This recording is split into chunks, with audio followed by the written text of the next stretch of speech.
मंडी के अंदर 1,10,000 रुपए की मांगी गई है, हमने नहीं दी। कितने की देंगे आप? अभी हमारा ये प्रोग्राम है 1,60,000 रुपए की हमारा प्रोग्राम था, मगर मंडी के हिसाब से अब हमारा ज़हन बना है 2 लाख रुपए की देनी है। दांत कितने है कि मवाज गोट में सबसे छोटे कद की बच्ची है, गहनी बच्ची है, तो बता।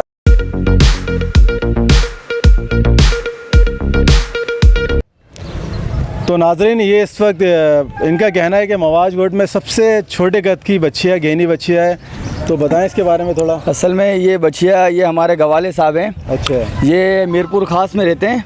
अच्छा, ये बछड़ी हमने पिछले साल ली थी। सही है। ये हमने बछड़ी की ख़रीद की थी 75,000 रुपये की, सही है। जो अब इस मवेशी मंडी के अंदर 1,10,000 रुपए की मांगी गई है, हमने नहीं दी। कितने की देंगे आप? अभी हमारा ये प्रोग्राम है 1,60,000 रुपए की हमारा प्रोग्राम था, मगर मंडी के हिसाब से अब हमारा ज़हन बना है 2 लाख रुपए की देनी है। दांत कितने इसके? दांतों में 2 हैं। अच्छा अच्छा, आप देख भी सकते हैं, चेहरा देखें, बिल्कुल मासूम है। तो नाज़रीन देख सकते हैं, गहनी बच्ची है इस वक्त। ये हमारे गवाले साहब ने पाली है बहुत खूबसूरत तरीके से। अच्छा जी। तो ये इस वक्त मवाज गोट नेवल मंडी की सबसे छोटी बच्ची है, ये 2 दांत की है, देख सकते हैं आप। ये इसको देखो कितनी शरीफ है, ऐसा लगे जैसे माँ के पेट से निकली, बिल्कुल सीधी सादी।